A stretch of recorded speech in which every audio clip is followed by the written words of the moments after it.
Dear students, this is tutorial number 5 for Monte Carlo simulation. As we discussed in the lecture, the Monte Carlo simulation is a very important simulation in many subjects. In this example, in this tutorial, we are going to use Monte Carlo simulation in image processing to identify a sick person from a person that doesn't have leukemia. If you look to the picture, to the figure, there are two blood samples, one for a normal person blood sample and the other sample for person who has a leukemia sickness. Usually people who encounter leukemia, their white blood cells will extremely increase in their blood streams. So to find out if this person has leukemia or not, we are going to check randomly for samples, blood samples. Here, the blood samples, if you are going to use a program, we are dealing with image processing, and with image processing, I mean that we will select samples that have red color in RGB, while the sick person will have less red color. Okay, let's read the problem statement and figure out how to solve this type of solution of problem. Monte Carlo simulation can be used in many applications. Suppose if you have a circle sample of picture of a microscope shown in figure for blood. Find out if the sample carrier has leukemia by applying Monte Carlo simulation. Use your estimation depending on the figure. Sample size, for example, is 2 millimeter in diameter. The circle area will be easily computed from its radius. Okay, build a program or an algorithm for such simulation. Okay, to simulate such a sample, we follow the same idea of toy example in the lecture. In the toy example, we find out the area of an irregular shape by using Monte Carlo simulation.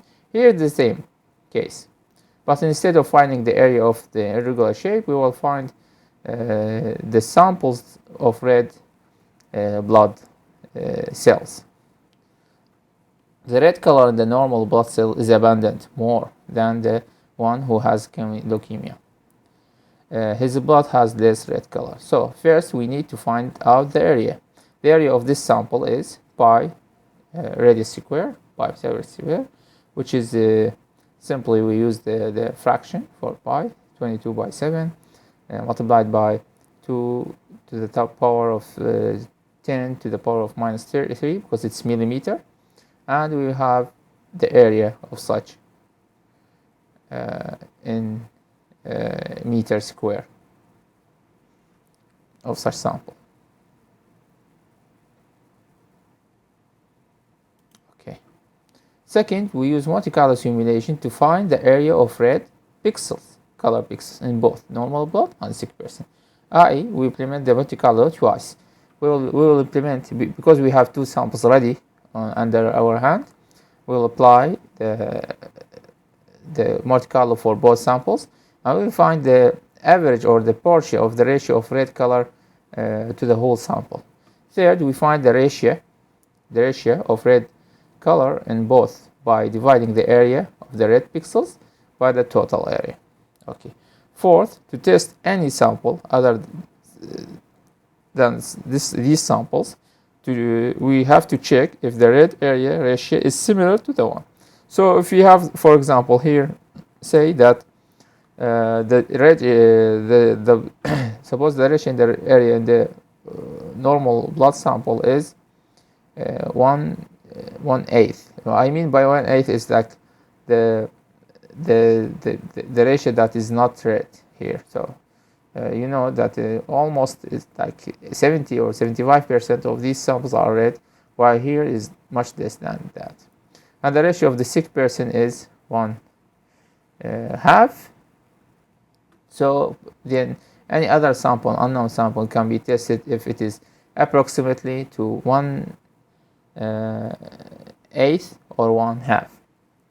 So if the number of red sample or white sample, anytime you are going to check, if less than 1/8 or more than 1/8, and it's more likely to 1/2, then the person will seems to be subjected or candidate to for having leukemia. Okay, that's it.